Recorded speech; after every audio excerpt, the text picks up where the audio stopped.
Hello there, people, and today I'm gonna show you a new devlog. Today, what I'm working for, I was like fiddling around with Raven script, and I decided to make this new framework for weapons. It's called Framework. It's basically a framework for the Pravus Trail projects for its future weapons. So yeah, so what does this do? As you can see, when you heard the framework, I guess you already, that rings in your mind. Phoenix Framework. You know, if you don't know Phoenix Framework, it's basically an attachment system created by this guy, Jake saying Whoosh, but decided to discontinue the project probably because of Ravenfield sucks or blah blah blah. I don't know, I don't really know. Probably because of that. So he decided to abandon it, but after that I took inspiration of like taking a bit of it for this. So basically this is tells it all. It's a attachment system. This one tells the weapon name, tells the history and the version of the framework. So basically we have attachments here. We got barrel, optics, stock, slide, that slides skins, ammo type, magazine type, and mechanism modifications. I'll show one of these later, but let's get to barrel first. So we have I have two attachments for this gun. One is suppressor and one is muzzle brake, and these two are functional. So basically when I keep the suppressor, it basically suppresses the gun. It's actually a placeholder model, not the final model, but I don't think so if the lead dev of the Pravus Trail will add any suppressors or will request us to add suppressors to the Tokarev, which is basically there's this gun guy who actually helped me code this whole framework as well. So before we use the suppressor, when we don't use any suppressor, we will have unsuppressed sound. As you can see, it's all unsuppressed, but when we did put a suppressor, let's wait for that, and fire, it's actually suppressed. The enemies cannot hear it as well. But I also made another variant, which actually a muzzle attachment, but you can put a custom muzzle flash in it. I haven't provided an example model or prefab of it. So here, as you can see, it actually suppresses sound and uses suppressed sound and the suppressed particle. And if I did use muzzle brake, the muzzle brake do actually reduces recoil. It wasn't even obvious though. It isn't really obvious because of the animated recoil, but it does actually reduce recoil. So let's get to the second one. It's actually optics. It's just an example model, not really done yet, but as you can see, you can equip optics in our ship. I'm gonna add like support to it later. Probably like an animation integer system. When the animation integer is onto 1, it will use the iron sights aim. If it's on 2, it will use like an optic aim, blah blah blah. And let's turn it off. And the stock, again, it actually reduces recoil as well. It wasn't really obvious because of the animated recoil.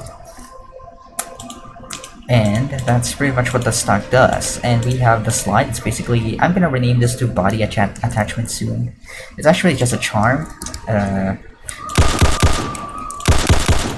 Yeah, it's just like a charm. It don't have collisions because it still fucks up in this build. I don't know. Still fixed it though, but I don't know why it's fucking up. Probably I set it up wrong, or probably it's a Johan moment. And the second one is the skins. It's actually a functional skin. It actually relies on the mesh of the gun, so you'll need to create a copy of the gun model and put different materials on it to like make, and then assign it to like a data container to make it work. Yeah, so the meaning of that, you can use like example, the slide has a new model, it will and you put that as a second skin, it will actually change the slide model to that mesh that you would just assign to it.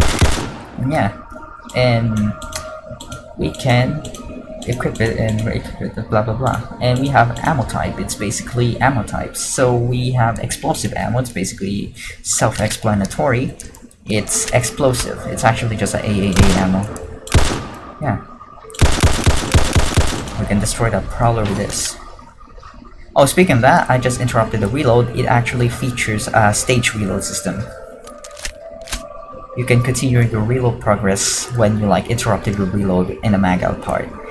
If you don't know stage reload, it already tells here, or I guess if you're an Insurgency Sandstorm player, you probably know what the stage reload means. And then, this second ammo type is basically just an ammo bag. Yeah, but also one problem in the stage reload, it actually tends to fuck up the spare ammo count and the inserted ammo count. Just like makes it full clip instead of you know, how many things in your spare ammo count. Example, you have only 5 spare mags. Like example, you have one mag that has 5 bullets in it as a spare, and then you ran out and then you load that in. It will actually give you a full clip instead of the 5 rounds in it. Yeah, I don't know how to fix that, but probably that's not really my top of priority. Probably I can fix it. And this ammo type is actually just ammo bags.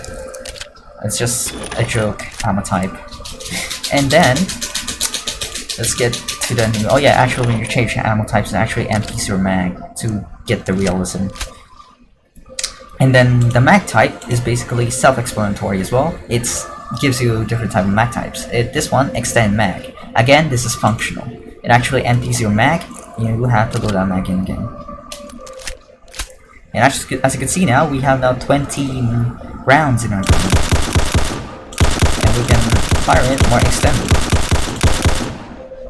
Oh, actually, it actually supports skins as well. So when I change my skin, it actually changes that. But because there is another data container item which actually gets the skinned mag, the mesh renderer, the mag, it actually hides that when it detects there's a magazine type in the gun. So yeah, let's reload this. As you can see, it's actually just a placeholder reload, not really the final. So now we can unequip that, and it actually returns to the normal mag. Yeah, that's that. So now the next item would be the mechanism modifications. It's basically the firearms mechanism. As you can see here, it tells a burst mechanism. It tells it all. So it's actually a fire mode system. As you can see, this is the first fire mode. It's actually semi. But when I switch to next fire mode, it's actually burst. And again, it actually supports suppressors. So when we put like a suppressor, it actually suppresses it. Easy as that. Actually, it does actually support another fire mode script. It's somewhere in the Rabbit script. It's actually, I just get the values because the guy accepted me, like said, you can use my fire mode script for your new fire mode mechanism. I was like, oh hey, thank you. So yeah, I used it, but it's actually not the one I'm using because it's buggy as hell. I'm still telling him like, what is causing this, because when you just hold the left mouse button, it just keeps firing. It just keeps playing the, the fire sound. It just loops that and loops until you like release the left mouse button. So yeah, actually this one we unsuppress it, it actually become unsuppressed sound, and we have a burst, unsuppressed burst. And yeah, so you can like munch in a lot of attachments. We can like put a muzzle brake in it and the stock. When you combine these two, it will actually reduce the recoil more. And we have cool optics, not really giving tactical advantage again, and this one doesn't really give a tactical advantage. Just the skins, not really, and we can give it an explosive ammo, and we can give it like a extended mag. It's actually shitty because it's just a placeholder model, it's not really the final models again. And what happens if you die? I mean, you will see God. Okay, no. To be serious, it actually removes all the attachments. I'm planning to add like a ability to save, but it's kind of like ruining the realism, like the ability to save the save attachments you use. So when I kill myself and spawn, it actually removes all the attachments and will be given of this. And again, so you've seen the framework, and now you're asking, can modders use this? Of course they can when it's ready, because there is still a Yandere dev code shit in it. Yeah, it's gonna fucking crap. Yeah, it looks like Yandere's dev code when you take a look at it right now, but I'm not gonna show it because I might be blah blah blah. Because the code sucks. Yeah, so it basically gives you the new framework, and modders can use it once it's released. It's actually just a standalone framework. I might make a mutator for it, like allowing you to change the keybinds and blah blah blah. Adding more options. Like I'm adding like a inspect feature as well, same as the what Phoenix Frameworks does. And yeah, this is pretty much it, people.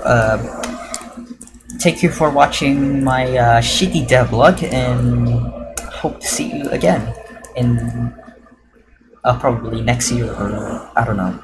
So yeah, peace.